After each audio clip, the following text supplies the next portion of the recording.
हर खबर पर रहना चाहते हैं आगे तो डाउनलोड कीजिए एबीपी लाइव ऐप। ओवैसी की बढ़ती ताकत ने कांग्रेस को बेचैन कर दिया है।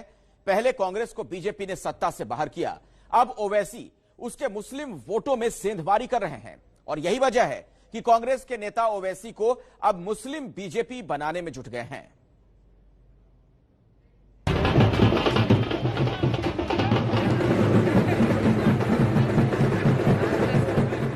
चार मीनार के शहर हैदराबाद में बीजेपी की सियासत चमकी तो विरोधियों की आंखें चौंधियां गई।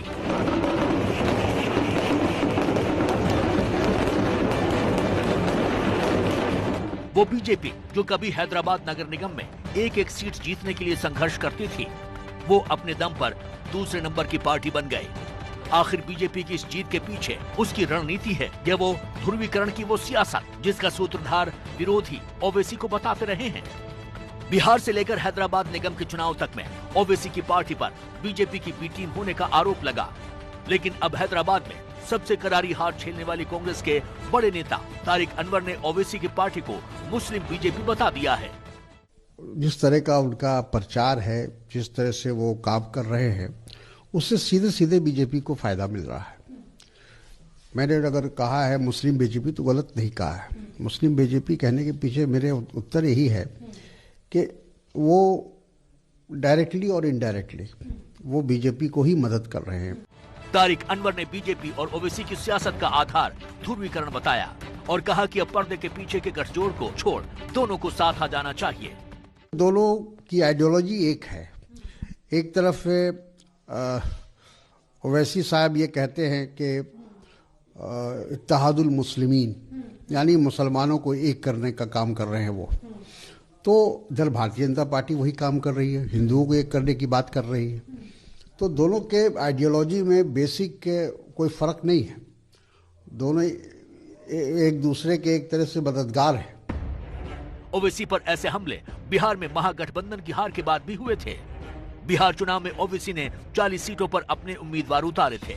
जीती भले ही 5 सीटें हों, लेकिन सबसे बड़ी बात AIMIM की मौजूदगी में मुस्लिम वोटों का बंटवारा रहा, जिसका खमियाजा कहीं न कहीं महागठबंधन को झेलना पड़ा और सीधा फायदा NDA को हुआ।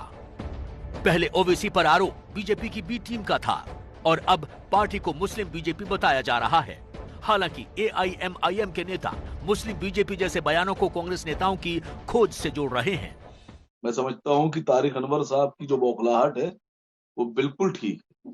अभी तो ये दो आए हैं, अभी ये दोनों हट जाएंगी सीट, एक बड़े जीरो और छोटे जीरो बचेंगे और बहुत जल्दी इंशाल्लाह उनका ख्वाब ये पूरा किया जाएगा कि उनके जो मालिक हैं, उनके जो ऑनर हैं, उनके जो मास्टर हैं, उनका जीरो और उन नौकर साहब का जीरो, ये 2 जीरो जो हैं वहां मिलेंगे खाली, बाकी सब गायब हो जाएगा। सिर्फ ओवैसी की पार्टी ही नहीं, तारिक अनवर का ये बयान सामने आने के बाद बीजेपी नेता भी कांग्रेस पर हमलावर दिखे। अब चूंकि MIM हैदराबाद में 44 सीट ले लेती है और कांग्रेस 2 सीट पाती है, अब जो है सीमांचल में MIM को सफलता बिहार में मिलती है, कांग्रेस को नहीं मिलती है, तो जिससे उनकी प्रतिद्वंदिता है। भाई कौन लोग MIM को वोट देते हैं? जिस जमात के लोग कांग्रेस के वोटर हुआ करते थे, आज वही MIM को वोट दे रहे हैं। तो चूंकि कांग्रेस का वोट बैंक छीन रही है, कांग्रेस की समविचारी होने के नाते उनका वोट बैंक खींच रही है, तो उनका तिलमिलाट स्वाभाविक है। बीजेपी भले चुनाव में ओवैसी की मौजूदगी के फायदे से इंकार करती हो, लेकिन जिस तरह से ओवैसी का कद बढ़ रहा है, उसका फायदा कहीं न कहीं बीजेपी को मिल ही जाता है।